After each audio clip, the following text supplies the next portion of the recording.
আপনাকে যে প্রশ্নগুলো যে করা হতো, আপনি বলছেন যে যে জিজ্ঞাসাবাদ করা হতো, সেখানে কি বাংলা ভাষা ব্যতীত অন্য কোনো মানুষের আচরণ কি অনুভব করেছিলেন কিনা কখনো? এখানে বাংলা ভাষা ব্যতীত ইংরেজিতে কথা বলতো।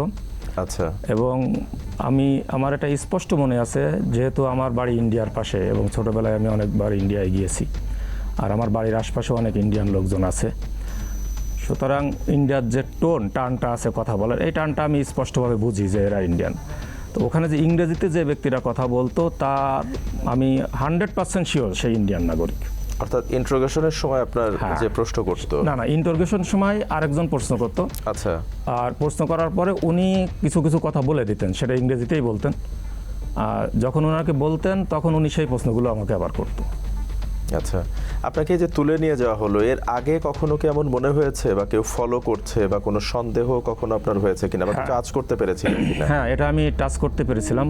আমি মূলত যখন ঢাকায় আসতাম, আমার বন্ধু মাহফুজের বাসা ছিল আপনার বসুন্ধরা এফ-ব্লকে।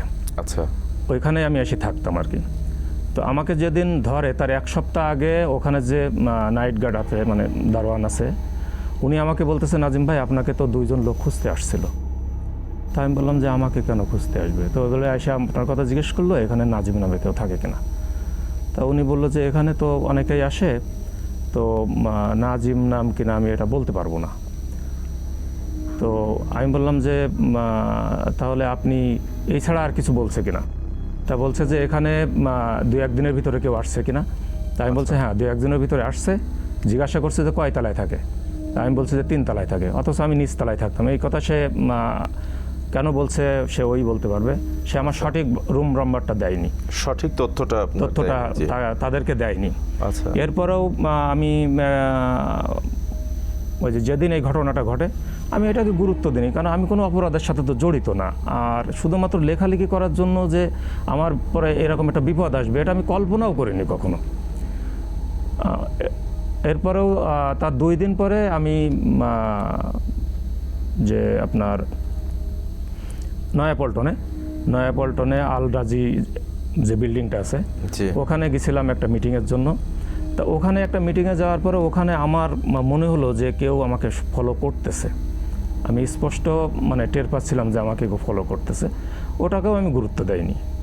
তো এর 1 সপ্তাহ পরে আমি গ্রেপ্তার হই। যেদিন আমি গ্রেপ্তার করে আমাকে গুম করে, সেদিন আমি মূলত বাড়িতে যাওয়ার জন্য চিন্তাভাবনা করতেছিলাম। আর আমার যে পার্টনারের কথা বললাম, গাউসুল আজম, আমি ওনার বাসায় গেছিলাম, ওনার বোনের বাসায় হলো আপনার ওর পাশেই, মিরপুরের ভিতরেই। তো আমাকে সকালে ওনার ভগ্নিপতি, উনি আর আমি 3 জনে মিলে ব্যবসাটা কীভাবে পরিচালনা করা যায় এই নিয়ে একটা মিটিং আমরা করে আমরা ওই অফিস দেখার জন্য বের হয়েছিলাম।